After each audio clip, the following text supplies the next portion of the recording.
I've been really putting this one off because I don't know, I have a lot of fear around sharing my experience with people at home because I don't want to take away from the experience and I don't want it reduced to anything and I don't want people to think I sound crazy. Um, yeah, I think my fear and my ego is really in the way of sharing it. Okay, so about 8 months ago, I put out to the universe that I would be open to trying ayahuasca.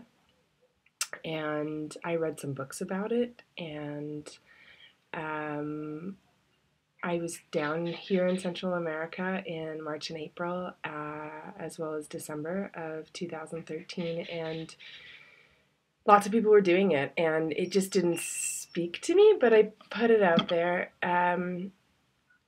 Then, when I came in the fall of 2014 to Nicaragua, it was everywhere.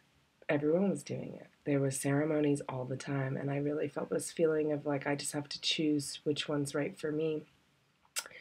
After I did the Tantra course, they offered it at Anita, and I did it there, and it was incredible. So we sat in a circle in the temple, and we all drank, and it was at night after sundown. It lasts 5 hours, like a regular trip. And at different times, I did feel like I was on other drugs I've done before. I felt like I was on MDMA at one point. I was like really in love with my skin, and I thought I smelled really good, and it was reminiscent of that. And sometimes I saw a lot of patterns and stuff like acid, and other times I felt really held by the universe and really connected to nature like I have on mushrooms. So it did feel like the other drugs too, but it was definitely not. It was definitely a medicine. One of my fears, because there's a lot of purging in ayahuasca, was that I was going to shit my pants because I'm more of a shitter than a barfer. And I was worried that my faculties would be compromised and I wouldn't be able to get to the bathroom and I would shit my pants. So 2 days before, I ended up getting that taken care of. I tried some Kango water, and I had the runs for 2 days. So I felt like the universe really sorted that out for me. I only barfed one time, and it was incredible. So we took it, and it took a while to sort of drop in, and when I did, I was sitting on a yoga mat, and I was holding onto the yoga mat because I felt like I was moving really fast, and if I let go, I would fall off, and I kept thinking, well, if I just hold on to this, then I can't fall off. And then it just seemed really overwhelming for a second, and I put my hands up to my heart, and I could feel God in my hands enter my body as an external force. And I looked at my hands and thought, I'm so glad you're here. I'm so glad God is here because you can help me. You like, as long as you're here, nothing bad can happen. And then I sort of put my head back and I immediately needed to throw up. And I was holding this plastic bucket, and anyone that knows me knows that I hate plastic. But I was holding onto it and thinking, this thing's going to save me. And I put my head into it, and it was like, hello, hello, hello, like went on forever. And as soon as I purged, I put my head up, and God was gone out of my body, and it was just me left. And I was so beautiful. I was the most beautiful thing I'd ever seen or felt or touched in my life. And I spent the remainder of my time feeling so in love with myself. I mean,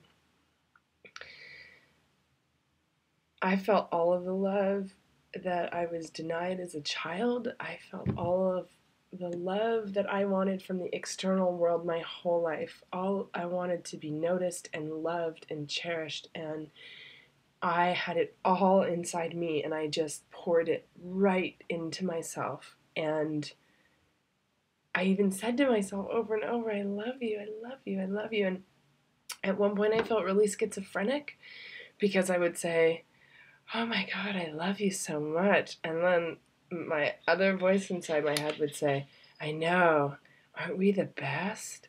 And it was like they were both me, but it was two voices. It was like I was the lover and the loved. I was me being loved by an external source that was also me. And at one point I was sitting there going, am I going to be schizophrenic after this? Oh my God, am I becoming a split personality? And then immediately following that up with, who cares? This is what I've been looking for my whole life. And I danced under the stars, and I felt, I just felt so in love. I mean, I'm really choked up even thinking about it now because it was by far the most beautiful experience I've ever had, and it really changed my life, and it changed my life in a very subtle way. Um, it really, it since my experience on ayahuasca, I felt a couple things. One, that I'm going to do a lot more. I am going to take every opportunity for a ceremony that comes my way, probably from now on. And I've started studying love. And it's hard to talk about because it sounds so cheesy, but it's really the only thing, you know? And we have all these things in our culture everywhere that back that up. Like, all you need is love. Love is the answer. Love is God, you know? And we know it, and yet we're so scared of it. I'm scared of it a little still, but I want it. I want more of that. I want a lot more of that. And what I learned in ayahuasca is that it's accessible and it's always here. I am the love I've been waiting for. And it's easy to say that, and it's hard to feel it. But I believe I can feel it every day of my life. Okay, well, this is going to be, I guess, part of a series on love, and I have some photos after this that my friend Matt Wheeler took at the ceremony. He's a lovely guy. If you get to meet him, you're a lucky person. Thank you.